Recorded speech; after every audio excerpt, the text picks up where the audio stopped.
How's it going? Going great. Going great. Yeah, Excellent. thanks. Where have you been hunkering down? I'm sorry. Where have you been hunkering down all this time, guys? I've been hunkering down at home in Manchester, Connecticut. Very cool. And that's where you grew up? Close by, close by. I grew up in rural Connecticut in Andover, which is nearby, just kind of on the outskirts of the greater Hartford area. So it's really, so you were there basically your whole life and went off and pretty much stayed with, your dad was in the band Silverado? Yeah, that's right. After I graduated high school, I'd moved out and kind of bounced around a little bit, but yeah, my father, we were both in the greater Hartford area, and I did some playing with him actually years ago. And Silverado was a big band in the 70s. What songs would we know about from that band? Sure, yeah, the 70s and 80s, they had three records, two with RCA and one with Sony, and their song "Hide Your Love" was a regional hit, and then they had another song called "Ready for Love," and their first single that came in the early to mid 70s, a song called "Fly Away." So what was your first memory of that band growing up when you first stumbled and say, hey, I'm the son of somebody in this music business? Well, yeah, it's funny. It's funny you ask, because I can't pinpoint exactly what that would be. It goes like really when I say as long as I can remember, that's really Right. what it is. I mean, I guess my earliest memory would be, fumbling around with his LPs and putting them on the record player and listening to my dad, it was pretty wild. And being able to hold the thing in my hand and go, wow, this is pretty serious. So, and that was, I was in elementary school. I mean, really, really young. So just growing up there, you knew about music and all of that, and it was really your dad who helped you to stumble into this. What was the first instrument that you looked at and said, wow, I really want to learn how to play that? The drums, actually. Yeah. My dad and my brother Andrew both played, and they would break out guitars around the holidays when we had people over and play some songs. And I was kind of enthralled by the idea of playing the drums, but the more I watched them do it and play and sing, I was like, well, wait a minute, I think this might be a little cooler, and then I got a hand-me-down Yamaha acoustic from my brother that was his first acoustic guitar, and started hacking away, learning Brown Eyed Girl and all these other kind of three chord ditties, and then wanted to get into the electric guitar. What schools did you go to in Connecticut up there? Just regular public school, private school? Yeah, well, yeah, public school. I went to Ram High School in Hebron, and I also simultaneously attended the Greater Hartford Academy of the Arts and studied creative writing.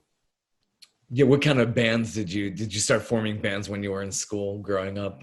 Oh yeah, definitely. My first band, I think I formed in junior high school, and it was like seventh or eighth grade, and it was a two-piece band. It was me and a drummer, and the name of the band was Shackleton. Where did that come from? Just we clear. we went on a field trip to the Natural History Museum, I think it is, in Boston, and we saw an IMAX movie on Ernest Shackleton, this explorer that I think he was one of the first guys to explore, the Arctic Circle or something like that. And we thought, oh, cool, man, Shackleton, that's bitching. Yeah. Kind of now, did you start writing original material at that age, or that was much later on? You were just doing covers at that point? No, that's right around when I started, like, really simple kind of, just little songs.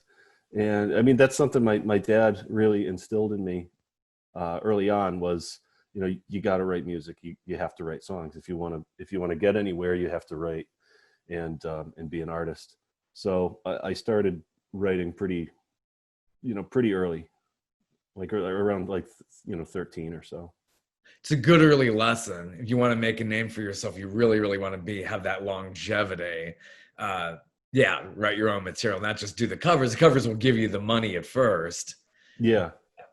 to make a name for yourself, to really forge ahead. Yeah, that's true. So after your first band, did you have any other bands before getting out of school? Yeah, so there was Shackleton, and then I had a band kind of throughout high school and after called Hit and Run, and it was more we played more not like metal per se, but hard rock. You know, we were into like Rush and Guns N' Roses and stuff like that, and we would do kind of the bar scene. And after doing that for for a few years, and kind of realizing, nobody nobody really wanted to hear it. We were amusing ourselves more than anything. They wanted to hear like top 40 and stuff like that. It just kind of went by the wayside. And then different incarnations of bands over the years. There was trios, and then 4-piece and 5-piece band, and it's just I landed. It took a while to kind of land where I am. So yeah, definitely over the years and throughout the early and mid 2000s, a lot of different versions of bands. When did it become really serious? Like, this is my career. I'm not doing this whole college thing, and I'm all in. What point did that dawn on you? Geez, probably in my mid 20s. I mean, I always knew that I wanted to pursue music. I just really wasn't sure how, and I was trying to figure out some way to do it, And then I got hooked up with a producer, Jimmy Braylauer, in New York City when I was 25, and he kind of helped me go from here to here in terms of, he came up to my little studio and we sat and listened to my catalog, and he said, I probably played him a dozen songs, and he said, okay, these three, I think, we should do something with or work on, in those terms, something like that. And I went to school with him. I really kind of learned about format writing and recording, and I mean, I shouldn't say writing. I kind of learned that from my dad, but just, how to make everything kind of fit into a box that's accessible, that 3-minute and 30-second box, that it sounds cliche, but that's how people digest music. It's tough to be able to take something, some sentiment and something that is meaningful to you and fit it into that space. Yeah, it's kind of like poetry. It's like, how do you word economize and say so much with so little? Yeah, That's genius. I agree. Completely. So, did you go on stage with your dad at a certain point? You joined him and helped out, kind of with Yeah. family business? No, it's very much like that. So pretty early on, actually, I think it was 18 or 19 when I started playing in his band Silverado. He had been invited to do a reunion of sorts for a fundraiser an annual fundraiser that we have up here, called the Ray Beller Scholarship Fund in Manchester. And two of the guys that played on his third record, Mike Hayden and Jeff Keithline, said, hey, Carl, we should get together and play a couple of songs, because they would always have kind of one headliner for this event. And his partner, Buzz, both his songwriting partner and musical director, kind of the relationship was, my dad was the lead singer and wrote the lyrics, and Buzz was the lead guitar player and sang harmonies and wrote some of the melodies. So, or the music. He relocated to the West Coast and, got involved with a pretty serious corporate job in the audio industry, and wasn't available to play. So my dad asked if I, wanted to do it. And it was, you got to learn all the parts to the records, and it's not, noodling around, and it's, you got to put the time in. And that was the start of it. And we played for, probably a good 10 years doing the Silverado show. That's good training. That's Yeah, yeah, it certainly was. And some of the venues we got to do, were really, really impressive and like nothing I had any experience with before, Do you still feel most comfortable performing in the region? Have you expanded out beyond the Northeast, going down maybe towards like down Baltimore and going all the way down to Florida? Have you expanded beyond that range? Yes. Yeah. So, I've played as far south as Florida. Southwest Florida is the furthest I've traveled for a few dates. And then out of the region, towards upstate New York and down in the Philly area over the years for one-offs and that kind of thing.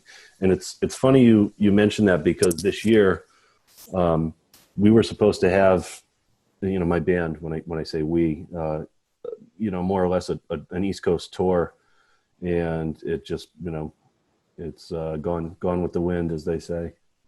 Yeah, very rough in this economy, and live music has taken such a hit. So, are you recording more right now, or just doing more of these virtual concerts at the moment, dealing with COVID? I'll be honest with you. I'm getting back into it. I kind of, I took the summer off, I guess you could say, because I started doing a lot of the virtual concerts, and it's, I'm sure that people appreciate it, to a certain degree, but I know, having friends kind of in the corporate world, I feel like the common thing is that everyone's getting a little burnt out on Zoom and virtual this and virtual that. And, no offense, of course, but, so after a while of doing those concerts, I didn't feel like I was delivering the best show that I could.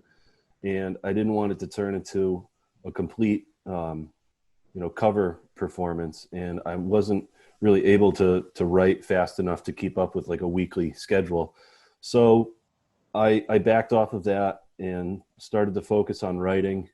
And it's been coming in drips and drabs, I'd say, a little more so now, but it was just kind of the whole thing with the pandemic was stifling, if, It is. if that makes sense. I mean, this is good. We're able to do things like this. It's a bit of an opportunity. It's a double-edged sword, though. I mean, I like to do good video production, and I have to, I'm dealing with these virtual meetings. Right.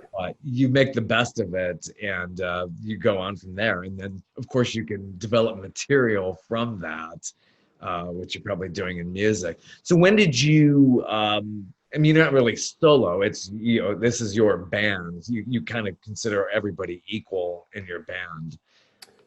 When did it Well, start? I would, a friend of mine kind of coined this, that does a similar thing. I would say it's more of a benevolent dictatorship. I have great guys that play with me, and they're fabulous musicians, and I'm really lucky to have them all. And they learn my records to a T, and they deliver that. And if I say, hey, let's change this part or do that, everybody responds really well. But at the end of the day, no matter who's playing with me, I want the representation of those songs to be what my vision is. I put in a lot of time to make the records and to write it and come up with it. And I kind of put it as, if you have ideas, I want to hear them, but don't be offended if I don't want to go with it. And I've been in bands before. It works out really great, believe it or not. And I don't want to come off the wrong way when I say all of that, but I've been in bands that deteriorate because there's too many cooks in the kitchen. And, sometimes the band is a democracy. It doesn't always pan out, especially if you have some strong personalities. And I told everybody going in, I said, listen, I don't want it to be a situation where I come off in a bad way because I'm perceived as too pushy, or I want things a certain way. So I just kind of said from the get-go, this is what I'm doing. The brand, or the band is Alex Shillo. And if you want to do it, I'd love to have you. And if not, I completely understand. And everybody wanted to do it. So I was really fortunate. Do you consider the outfit to be more like kind of like one of your idols, Bruce Springsteen? Is it kind of like it has obviously that sound? It's kind of like Bruce Springsteen meets Nashville sound. You have that big band sound. Yeah, yeah, and even Billy Joel, you could say the same thing, or Tom Petty and the Heartbreakers. It's the band is an integral part of the sound, but it ultimately is there to support their music, and that's kind of how I see it. So with Bruce, when was the first inspiration? The moment you said this guy's really influencing me now. Probably, I was like 20 or 21, and I knew about him. Obviously I knew of him, um, and I think I was 21. It was 2009 when I got his record, "Working on a Dream," which is one of my all-time favorites, and it had come out that year. And I don't know what drove me to get it, or what pushed me in that direction. I know when I had a job, and I would take my lunch break, and I would go to Best Buy and just look through the CDs. And I think it might have just been hey, I want to hear a little more of Bruce Springsteen. I feel like I should know more about this guy. And that was it. It was like August of 2009. I put that CD in my CD player in my car, and nothing was the same since then. It's amazing. You're talking about working on a dream, and people like, go back to Born to Run. It's Yeah, incredible how he's gotten a new generation, and somebody's going up on stage and doing the tribute shows to him. yeah, yeah. It's I mean, it speaks to it speaks volumes to the commonality. I mean, the universal language of his music, obviously, but any music, anything that can connect with somebody on that level, where you're talking about generations of people that love this one guy, for what he does and how he does it. And there's somebody who just records anthems as well as a lot of deep songs in the catalog. Yeah, But I'm sure with Billy Joel being from that part of the world, I'm sure his completely, it's almost like religion up that way, especially yeah. New York, New Jersey area, and up to Connecticut where you are. So Hmm. what an incredible catalog that one is. Do you do a lot of covers of Billy Joel? No. I noticed that. I'm looking through on YouTube and it's a lot of Bruce. So there's kind of two. It's almost like two bands, or two shows, I guess you could say. I do a Springsteen tribute, and it's 99.9% Bruce, and then I put in an original or two, because if I have that captive audience, I Exactly. got to do it, subject them to it for at least 3 minutes and 30 seconds or whatever.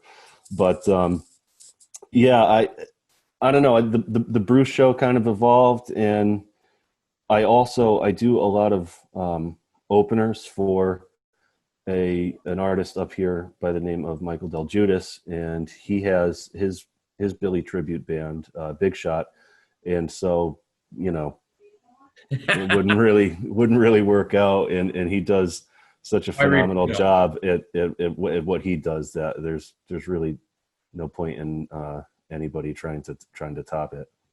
I interviewed Mike 3 years ago. I did a story on him, and yeah, the ultimate like you wouldn't say clone. He does it in his own way. He covers Billy Joel like Yeah. nobody else can cover him, and it's a really good act. So I'm hoping you all get back out there and do a lot more live shows. So I'm sure that's great. You opening up for Mike, and then Mike going into his show. It's incredible.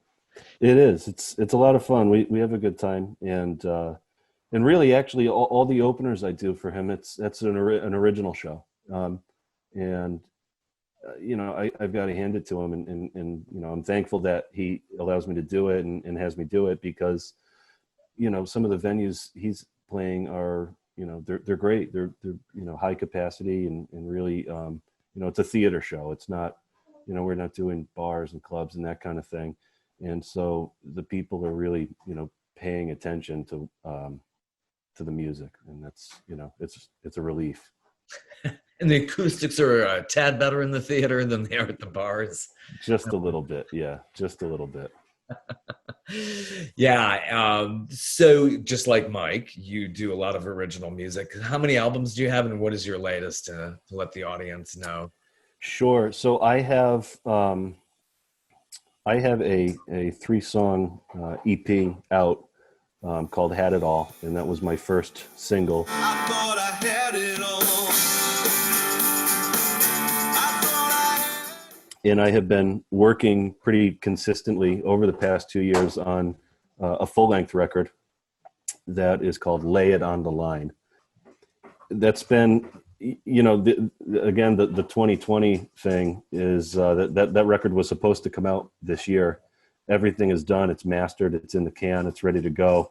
And between not having shows to fund the release of the record and not having anyone to really bring it to and promote it, in the traditional sense, in the live sense, it's kind of on hold for now. It has been for the past few months. So I guess the short point of my long story is that it's called "Lay It on the Line." It will hopefully be coming out within the next couple of months. I was talking to my manager, Tom, and we'd like to move forward with doing photos and getting the album art together and kind of being prepared to release it at this point. That's great to hear about that. You have an album called Friday Night. Yeah, that's another single. So yeah, that's in the Had It All EP and Friday Night. Those are all available on any of the regular streaming platforms or wherever you get your music. True. And another great song, "You Only Love Me When You're Drinking." What's the story behind that? What isn't the story behind that? That's we all have these. Yeah.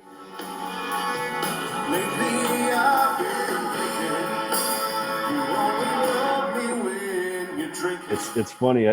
I figure, when you talk about having relatable subject material, it's like, either have been or are on one end of that spectrum at one point or the other, and it actually, it kind of came from a guy that I play with in my band. And he's like, "Man, this girl I'm seeing, I really like her, but I think she only likes me when she's half in the bag." And I was like, "Geez, man, that's tough." So I got to thinking about it, and the song just started to, just kind of roll through there. And it's, he's not the only one that it's happened to. So yeah, it's relatable. We've all gone through those low self-esteem moments. So. Yeah, that totally. So especially when you might be doing the bar sometimes.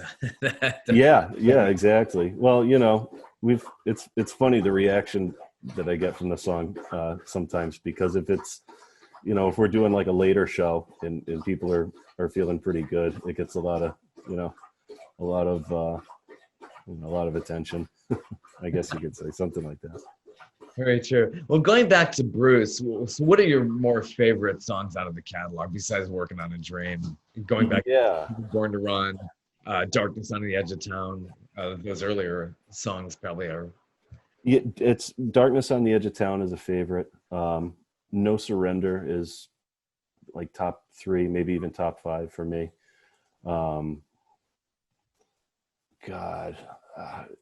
"Jungle Land" is an amazing song. I think one of the earliest Bruce records I really fell in love with was "The Promised Land." That one, it's kind of an anthem, but it's rootsy. I love the harmonica riff. The whole thing just kind of sucks you in right away.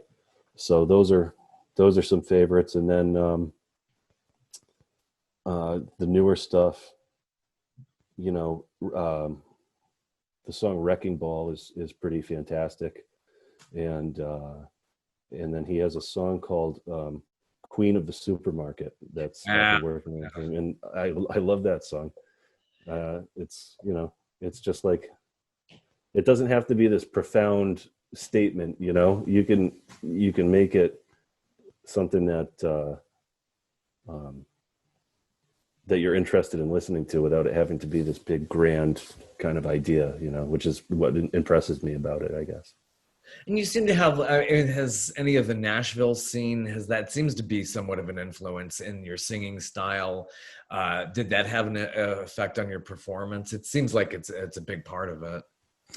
Yeah, I would say it's kind of it's a fluctuating part of it, in the sense that I wasn't really sure when I started writing a lot of these songs where I was gonna fit in, you know, and it just seemed natural that a lot of it would be at home, you know, in that scene, in that Nashville kind of presentation. So I don't really, you know, I try to be true to myself and my roots. Like I don't if I could give you kind of a quick story about a band, there's a record by a band called Lit from you know, a few years ago, called A Place in the Sun, and it's kind of like a pop punk sort of record, and it's really great. It's really got a lot of clever guitar parts, and it's cool. And I listened to it recently and thought, wow, this is fantastic. And then I put on, I was kind of like, I wonder what they've been up to lately. And I put on a record from 2017, and out of nowhere, the guy has this really twangy kind of accent, this like super, you know, twangy inflection. And it seemed kind of pretty phoned in, you know, and that's exactly what I want to avoid. You know, I want to be as genuine as I can. So, you know, I don't really like change the way that I sing, or, you know, add in banjos or fiddles or anything like that. But, you know, the way that the songs present themselves, and kind of just having a, you know, a gritty guitar sound and drums and bass, and, you know, that I think that kind of lends itself to the Nashville sound, if that makes sense. Yeah, it does. I think Billy Joel always pulled it off because his records were so different from one to the other, and he had those different influences. You know, he wasn't trying to be exactly Frankie Valli, but he made it his own. And I think very few artists really can do that. You know, he never sounded like he was phoning it in. So few artists can really do that. You can be influenced, but yeah, you want to be genuine as well. So Yeah. I mean, that's, you know, it's a great inspiration. A guy, that same producer I worked with, Jimmy, kind of told me a while ago, he said, you know, if you have writer's block, you can always try to, you know, he said, just pick a song, pick a Beatles song and put it on and listen to it. And he said, you know, essentially try and copy it, do your own thing. Don't play the exact same chords, but think your own chord progression and something else. And he said, and even though it's manufactured, it's going to be your own thing. And it's when you actually start getting into the writing process, you know, all it did was kind of plant a seed. So maybe it has a Beatles influence to it, or part of that sound. But by the time you start to craft it into something, it's going to be you know, no matter what. So how's the recording process for you when you go into the studio? Do you somewhat dread that, or is it something that you look forward to at first? I really enjoy it. I wouldn't say that there's no part I really dread. I love being in the studio. I guess maybe the slowest part to me is laying down the basic tracks. So like your drums and your bass, and that depends on what I'm doing, because the whole record wasn't recorded with a band. I was really fortunate that on a couple of the songs, I got to work with Billy's band. Tommy Burns and Andy Sishon and Chuck Berge did the basic tracks for Friday Night and You Only Love Me When You're Drinking. And that wasn't boring at all. That wasn't a drag. That was amazing, you know, and those guys came in and just knocked it out, you know, in a few takes, and then we were off to the races. But conversely, if I'm working by myself, like Had It All started, you know, just with sitting in front of the computer and kind of lining up some drum parts and then overdubbing. And that's kind of a drag. I'm like, when do we get to the part when it starts to sound like a record, you know? And it's hours in, and I work by myself most of the time. And it's just, you know, you gotta keep your face in it for a while before it starts to get fun to do, you know? Yeah. So the you know, the studio process, it's great. but it's a labor of love sometimes. You just have to kind of work your way through it and know that eventually you're going to get something worthwhile out of it. Yeah, it's always a challenge when you're on a big artistic project like that. It's like at first it's like, oh, I have so much ahead of me, but yeah, the payoff at the back end is just, it has to be an incredible feeling. It is, yeah, it is, especially when you start to get like your first few, mixes back, and you send it somewhere. And it's not just the board mix from when you were tracking, and you take the CD. I still listen to CDs, and you get one and you get in the car and you listen to it from the studio all the way home, and then you go back to the studio and you keep doing that, and you get really used to that, and then eventually when it's ready to get mixed and you get those first few mixes back, and it's like, oh, holy shit, it's starting to sound like something now. um, that's a great feeling, and it's really exciting, and it's hard to not get ahead of yourself and be like, no, this is great, we shouldn't change anything, it's done. But then like anything, the more you live with that, you start to pick it apart a little bit. And with the recording process, another thing my dad taught me is, eventually you need to be done. You go into refix and revisit and redub and redo this. Eventually you need to kind of pick your thing and go with it and make the record and commit. And then when you go out for, the tours, the live shows or whatever, are you trying very hard to sound exactly like the record, or it's just like, hey, we do enough rehearsal here. This is the live vibe to it. You have a method to the madness with rehearsing with the band? Yeah. So they're close enough to the records that, they're instantly recognizable if you're familiar with the music.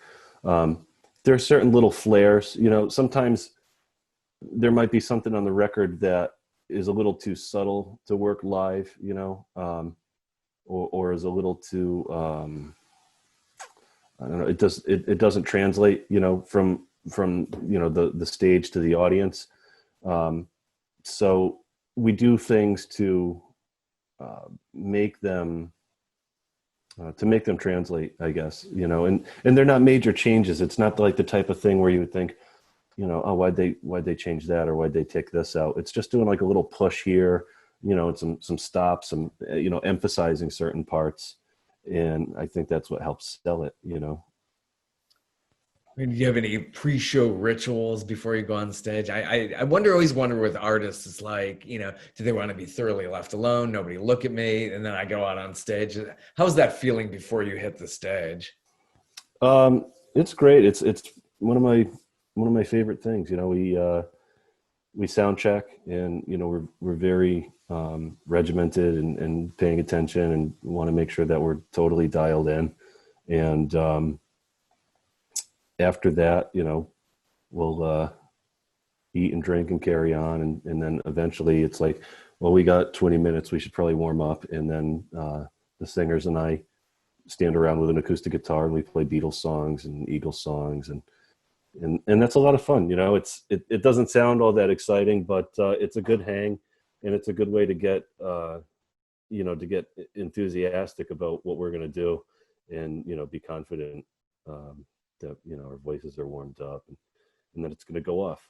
But nothing out of the norm.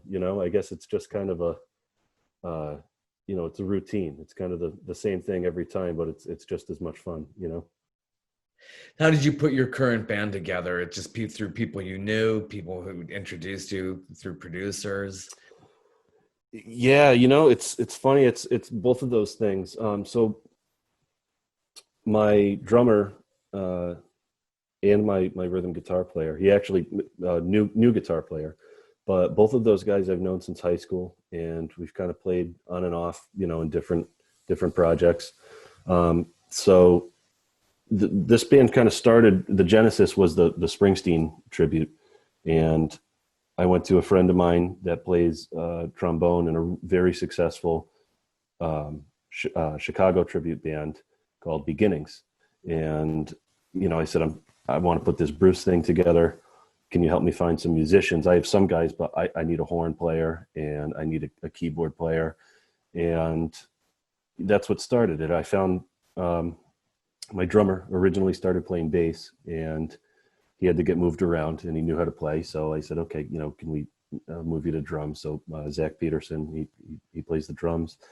My bass player, Mike, we've been playing on and off for, the better part of 10 years, and he was interested. So he came in, and then my buddy Dan from Beginnings helped me find Rodney, my sax player. And that was a really big deal. He's quite the accomplished musician, and he's played with, Gloria Gaynor and the Temptations and all these different bands. But my keyboardist, we met, actually, I replaced him in a hip hop band years ago. He played keys in a hip hop band, and he left, and I filled his shoes, and that thing fizzled out. And when I needed somebody to play keys, I called him, and, he was interested. And my guitar player, my rhythm guitar player, he's another guy I've known since high school. We've played in different bands, and we used to record in my basement in my dad's project studio back when we were 15 at 16. And he actually just got off the road. He was in Nashville for a while playing with Crystal Bowersox, and he toured with another band called Continental, all over the world, and kind of found his roots in Rhode Island, and just one thing kind of led to the next, and he wanted to play, and it's the right fit. Nice. So getting back out on the road, what are your plans for, basically planning for 2021, or just doing the type of shows that just basically are socially distanced? Are you going to be doing that pretty soon? Yeah. So there's a possibility. I don't know if it hasn't been confirmed yet, but Connecticut's doing a little better in terms of our numbers up here with the pandemic. And I understand there's been a slight uptick everywhere, I think, but we might be playing at a venue called the Palace Theater in Stamford, Connecticut on November 20th, God willing. And that'll be our first time back since March. And, fingers crossed it'll happen. But that aside, it's really, all of the plans and the contracts that are coming in are for, spring of next year at the earliest. And it's probably, later spring, like May and June. Let's hope we can see everybody get back out on the road, and that's where yeah. And the excitement is too. That's definitely. So where do you want to take this? What do you see with future projects? Do you want to expand beyond the genre that you're into right now, or pretty much, try different genres in different projects? Not necessarily. I don't think I'm ready to. I have some new songs. I have a new single and some new material for a follow-up record, for a second record that is still being recorded, and some of it hasn't even started yet. So I feel like I have more to say and more to explore in this genre. I mean, you look at a guy like Bruce, and he's evolved, but he's always kind of been in that, he's had that sound, and I'm not, I'm not sure when I'll change direction, or if I ever will. I'm happy doing it. I really like where it's evolving naturally, and I think it's got quite a ways to go, Yeah. Have you seen Bruce live? Yeah. I saw him. I've seen him twice. I saw him in 2009 on the Working on a Dream tour. It was the first time. And then I saw him in 2012, I believe, on the Wrecking Ball tour. Which was the tour with Tom Morello was part of that? Well, that was probably a little after that. Yeah, I think Tom Morello played when it was the it was an anniversary of The River, and he'd performed all of The River in its entirety. And I believe that is when Tom Morello was playing with him. Yeah, that must have been really unique to carve out the whole album and do it sequentially live like that. Yeah, I would have loved to have seen that. It just didn't pan out at the time. But yeah, and then, you know, his concerts are such a marathon. He did the River, and then he would play, you know, the other big hits at the tail end of it, and, you know, do his typical 3.5 hour thing. It's something to behold if you haven't seen him. 35 years ago, I'm dating myself now, on the Born in the USA tour. Saw Awesome. him in a stadium. That's, yeah, I think I was there for 4 hours. Yeah. And saw him again. I saw him again in '92 when he wasn't with the E Street Band. He was with Crystal Taliaferro, who I Yeah. see backstage at the Billy Joel shows. And then saw him again in '08 after, he was very somber how he started out the shows because he lost Danny Federici at that point. Yeah. Yeah. That's right. That's right. What the one that you saw in the 90s with the Sessions band, I think.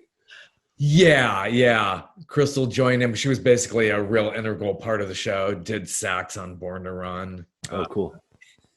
It was good. A lot of people would say that's not the high point of his career, but he ventured off and did his own thing, and it was good live. It really was.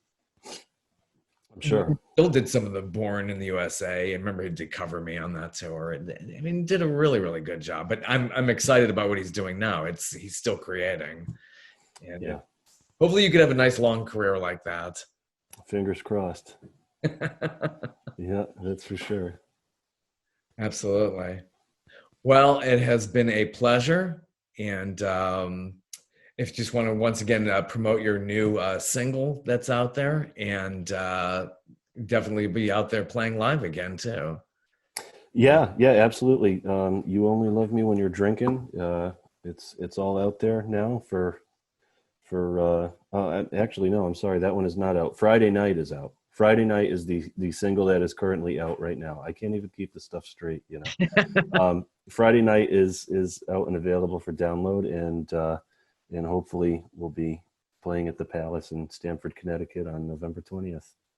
It's on the label Tom Robb Music. Obviously, that's it comes from some people that you know. Yeah.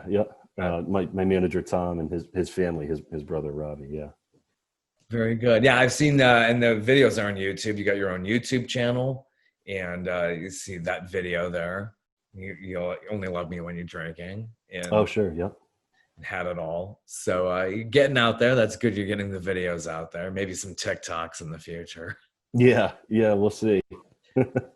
Very good. Well, pleasure to see you this evening, and we'll talk with you soon. Yes, thank you so much for having me on, and for your time, and hope to be talking about some new music again real soon.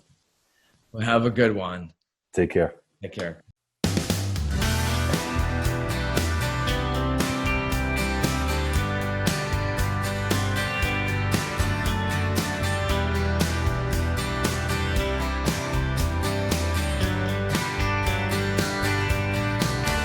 Down the long familiar highway, past the old man's corner store, through the